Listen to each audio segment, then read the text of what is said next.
Như cái cua này cô cho mình cái gì trong này, cô đừng mở ra, cứ để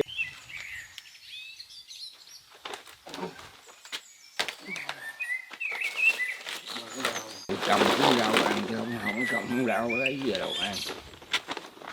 Rồi trồng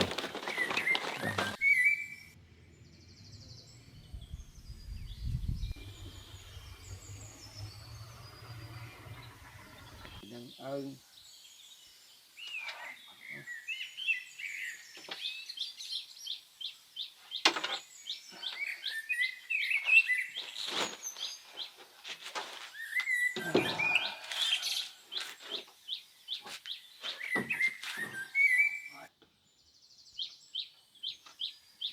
Đang kinh luôn,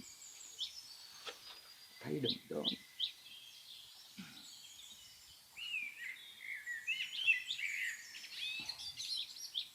Nó đã thiệt.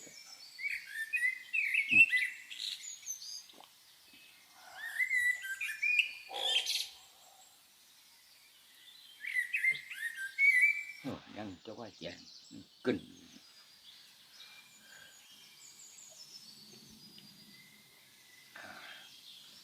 Mình có mấy cái cây giống mà đau lưng. Kìa, từ từ yêu cái cho nó đỡ cái lưng ra. Công việc cái là làm không kịp.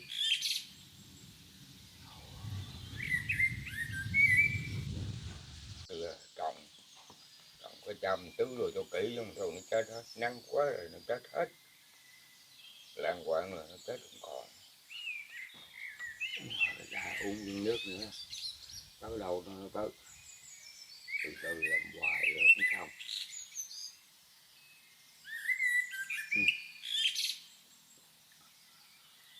Gặp năng đi gặp năng ra đời uống nước. Ra trộn ba cái này ra, trộn ba cái này ra coi thử.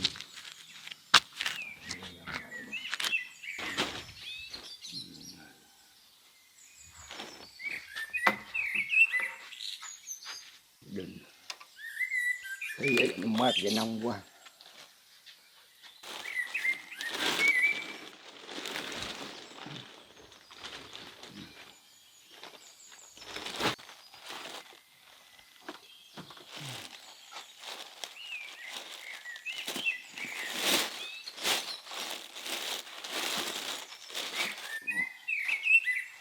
Ôi trời phụ phì. Thoải mái. Này rộng chứ.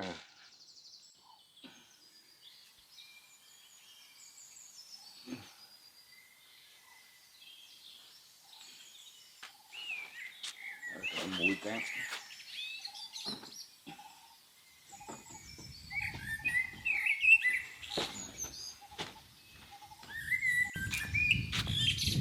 Nó cắt không liệu mà nó bụi bặm.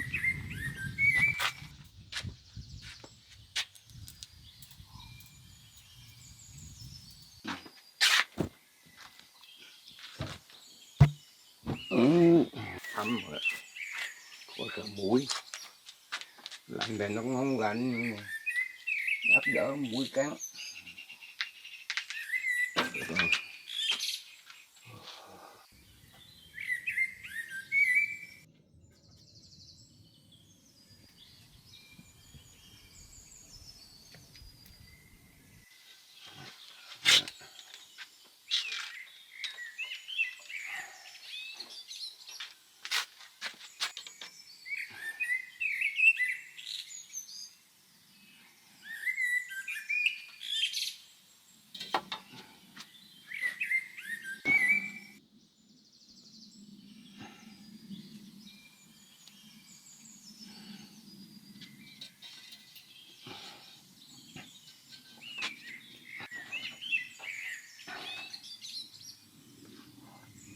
Có cụ có rách lần nữa nó đạn quẹn nó cũng...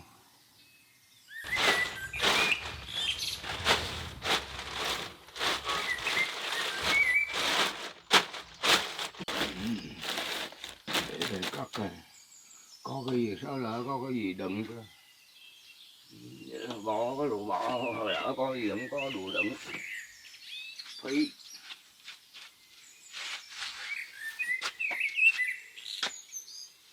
Lần quét cái nhà ra.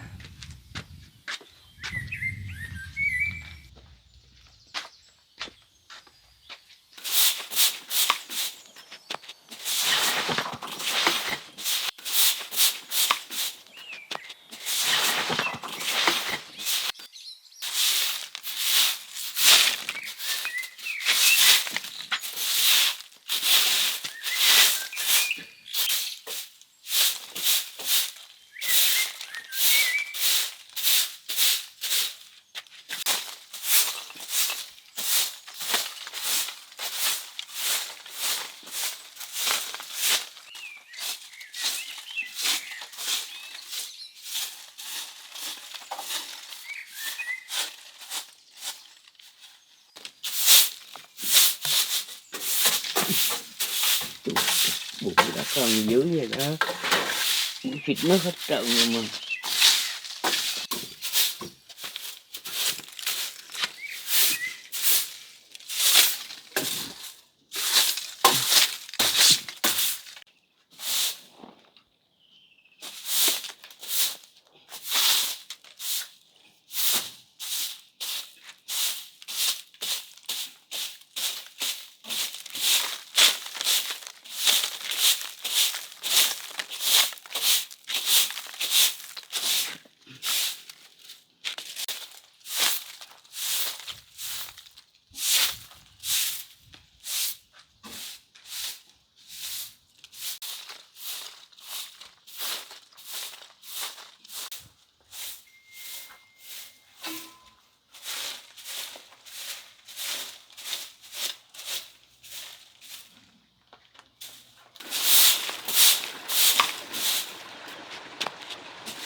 Bên này trồng ở đâu nè, ở đâu cho nó đỡ bớt tưới.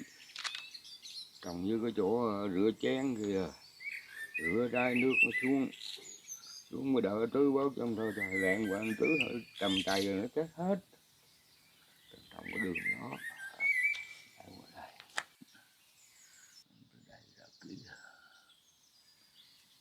bứng cái gốc cỏ kìa, gốc cỏ đó để là nó phủ lên hết, cỏ nó hút hết gốc cỏ kìa.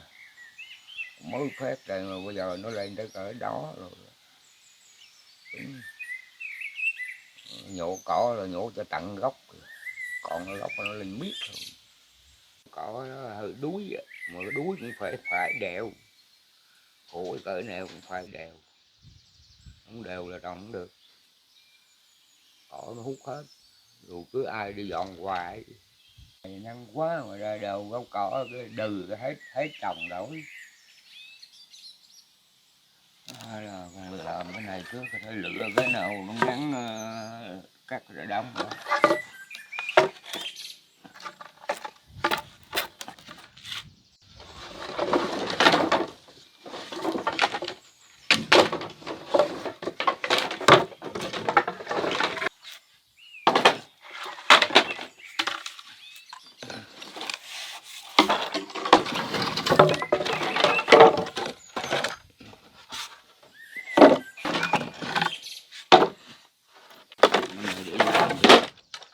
Để dành cho làm cái việc khác, lỡ làm việc khác tiền đâu mà mua.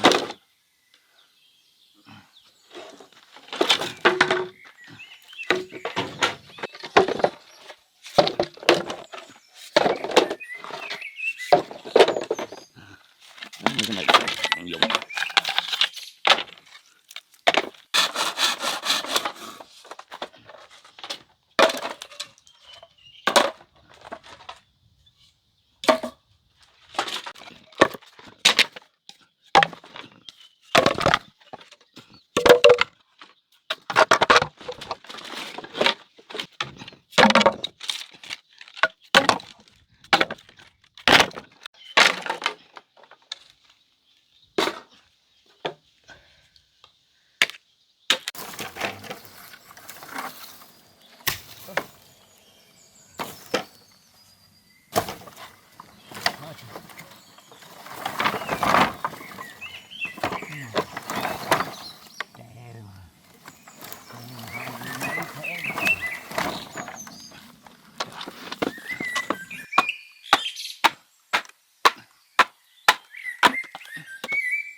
Kinh.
Đó đi.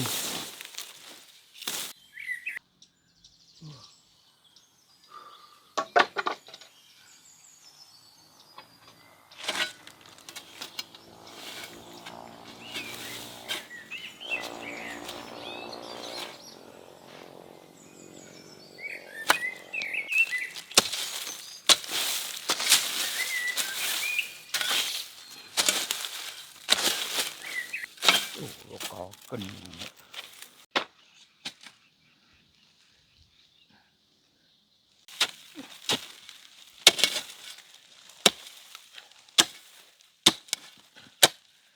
Cái này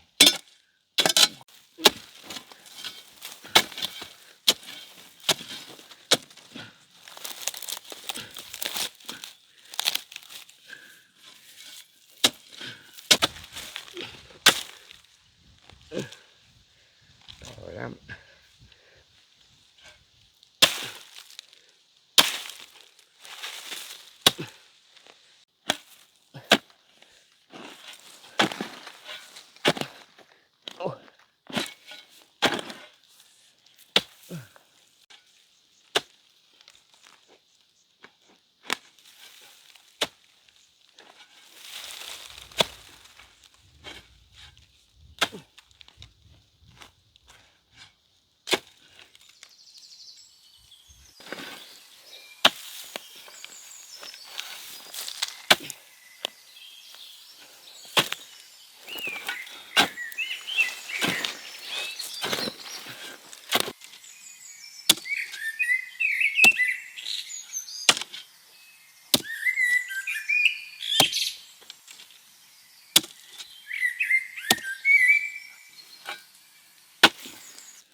Ngọt quá.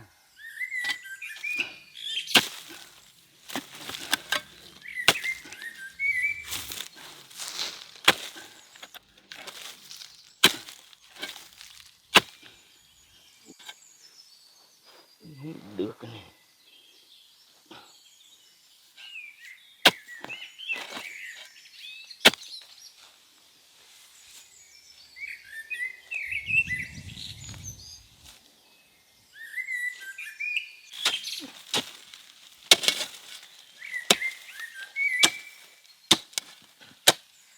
Cái này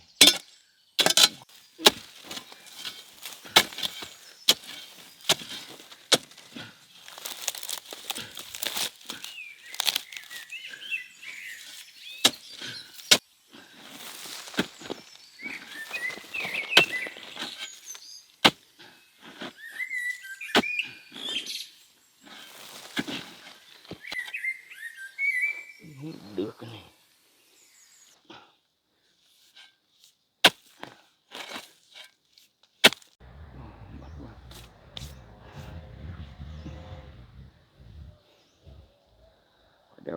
được.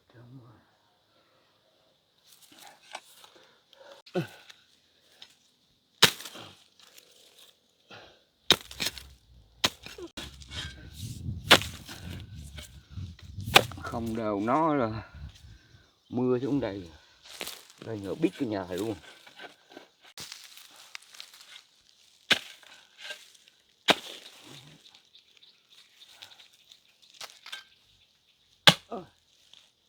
Quá đàng hoàng.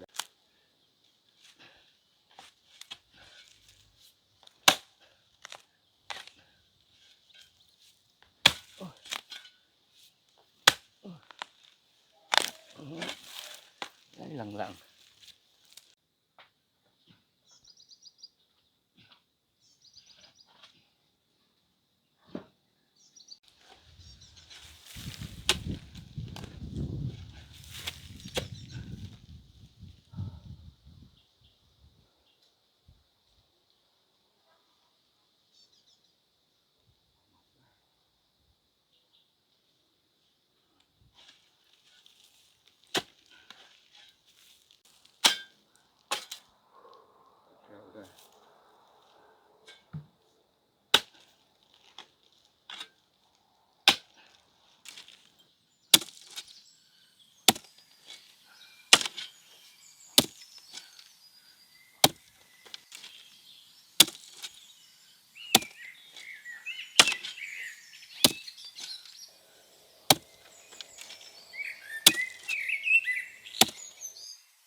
Nấu no nấu hang mệt rồi nó.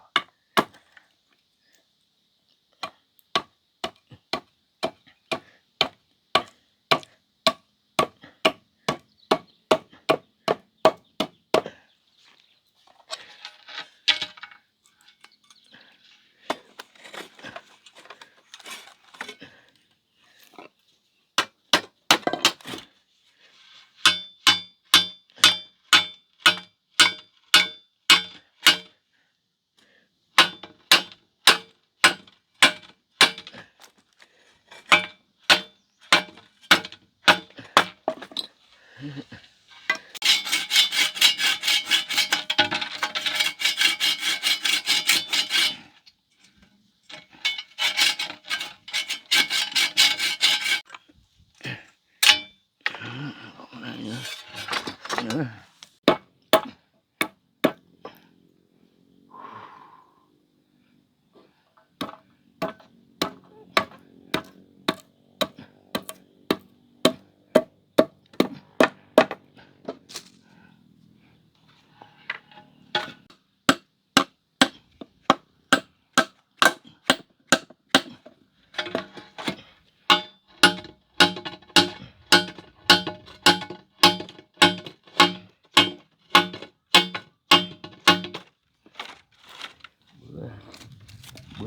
tra là nó còn tươi, bây giờ nó khô rồi nó nhót vô nó sổ là phải rồi, nó đâu có sổ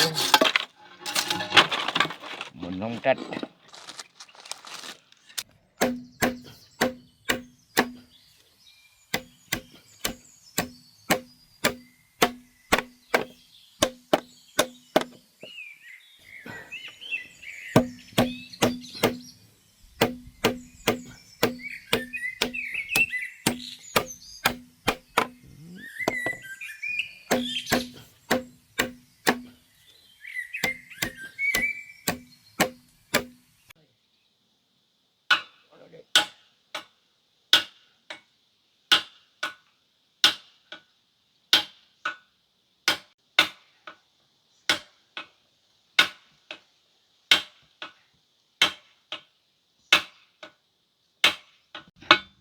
Tại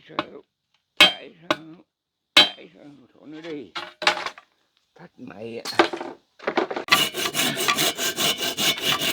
rồi.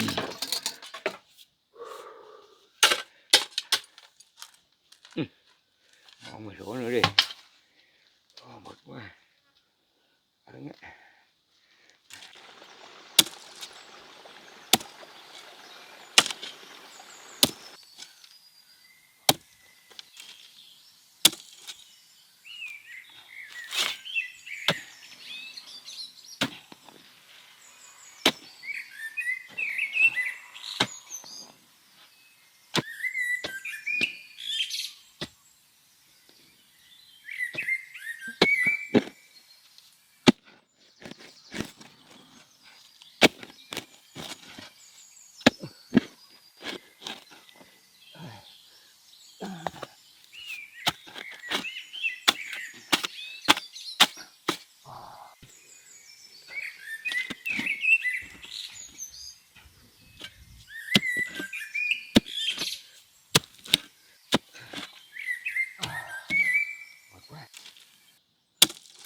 Thấy rồi.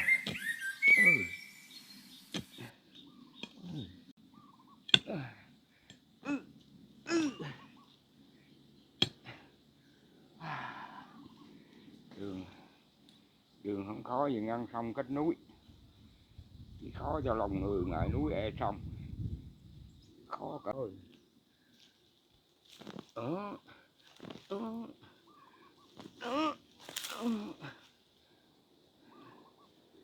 Có cái gì khó hết.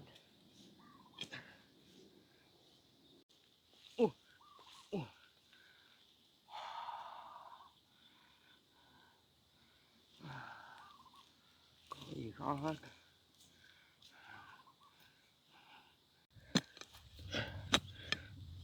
Đúng đến mà lượm qua rồi.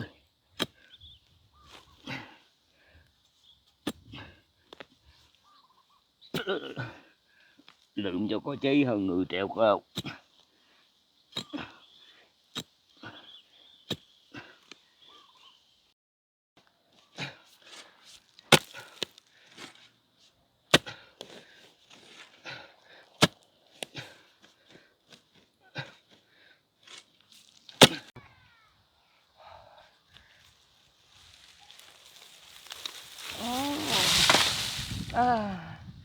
Khỏe quá. Ôi.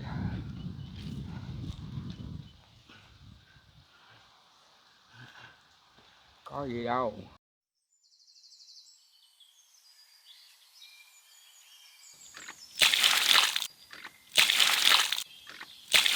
Nó phiền ngại quá, không biết tắm rửa cho lâu.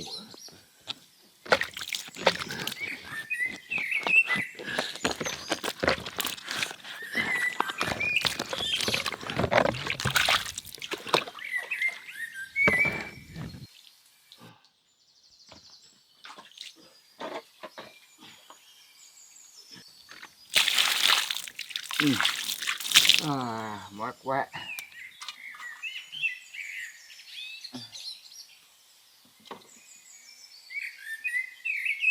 Mình đàng hoàng hơn trong cái đám lộn xộn mà.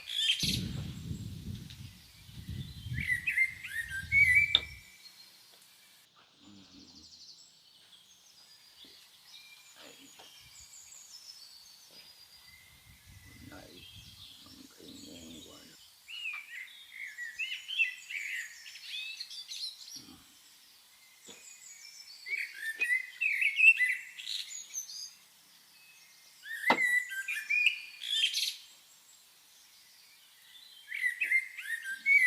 Tôi nghĩ cái lưng chút rồi đó. Làm đại chỗ này cho nó mát khi vô phòng nóng á.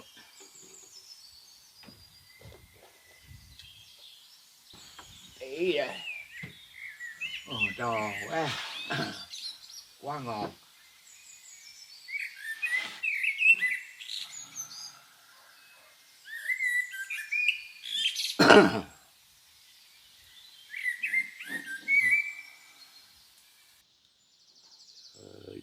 Kiếm vương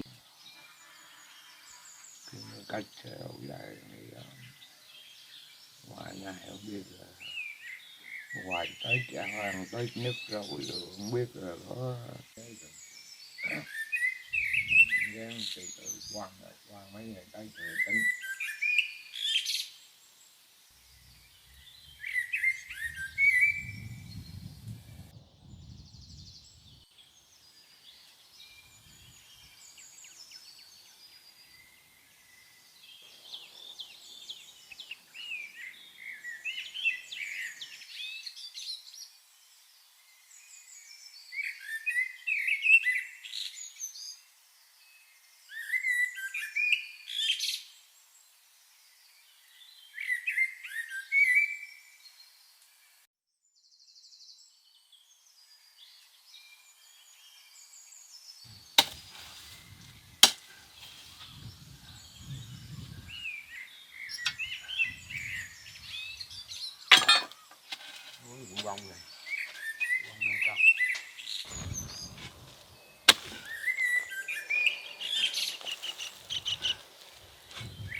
rồi làm tiếp sớm.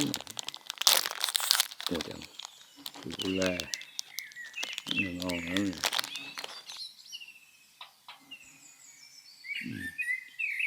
Ăn màu ớn lắm, ngon màu ớn.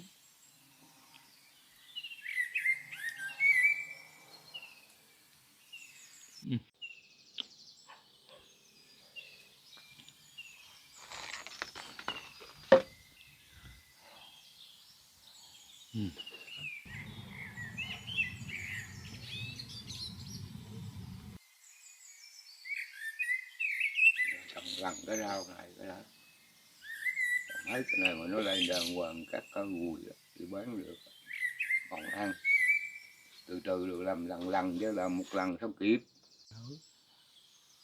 Khỏe hồi nào làm hồi đó, mà mình nghĩ đừng động đậy gì tới mình thấy là khỏe. Cảnh này là thích nhất rồi đó. Ước mơ cũng thành sự thật rồi đó. Người ta thấy ta về, ta thấy là về ta nhìn thấy mình làm vậy là chắc còn không nổi nào họ đuổi mình đâu, họ cầu mình ở. Chắc vậy đó. Mình làm sạch sẽ quá mà. Trồng rồi nó xong chứ không có trồng nó đâu có xong. Ngồi đây nó hoài nó cũng còn đó thôi. Nó mà lèn.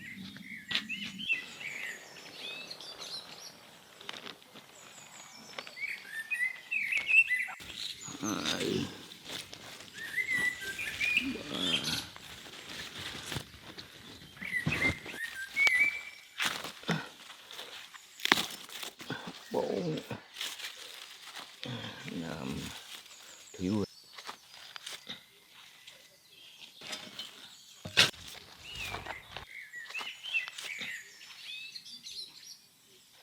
vậy rồi.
gió nó bay. Làm cho có kiếm cái ống.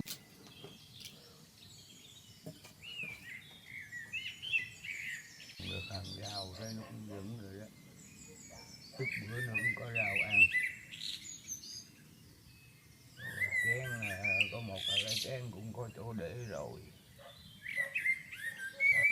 Đó là trồng lặng lặng rảnh hồi nào trồng hồi đó mới có rau ăn. Giờ nấu ăn ra đã, giờ phải làm gì đó là công việc nó còn tùm lum đờ qua gốc cỏ lên chứ. Bà coi sữa bụi nữa, trồng mấy bụi cho nó xét rồi đây. Đóng ở dưới này có hòn tre trong đó nó chảy đất điện rồi không đau không tứ nó chảy hết. Cũng việc đất bằng làm nó dễ, đất điện này làm không cẩn thận là hư hết. Còn việc tùm lum cầu dọn đốt tụi nó hết chát lớn quá trời, dọn miết mà nó không hết nổi. Chừng biết chừng nào cho nó hết cái này. Nhưng mà làm hoài rồi nó cũng hết thôi. Để nó ấm cho rồi sáng nó lạnh, nó nổi lạnh đẹp biết.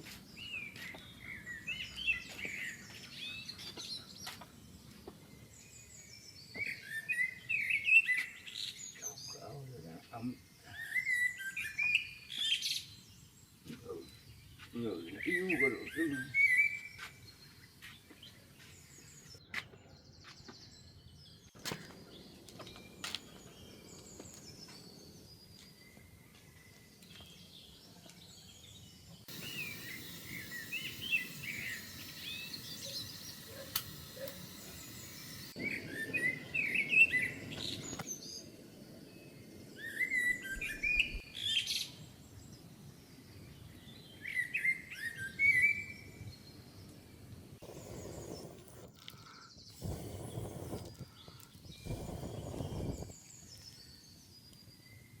Vậy đó.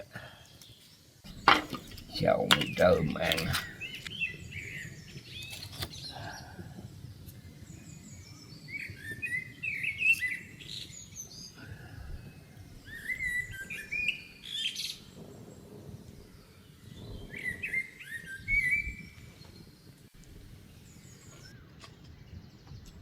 Chạy ra mày.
căng kìa.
Bữa nào phải đi chợ mua cái rổ nữa về đựng rau đựng đồ. Cái rổ đựng rau nó cũng mệt.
Thế là từ từ giờ nó chín nha chứ.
yeah.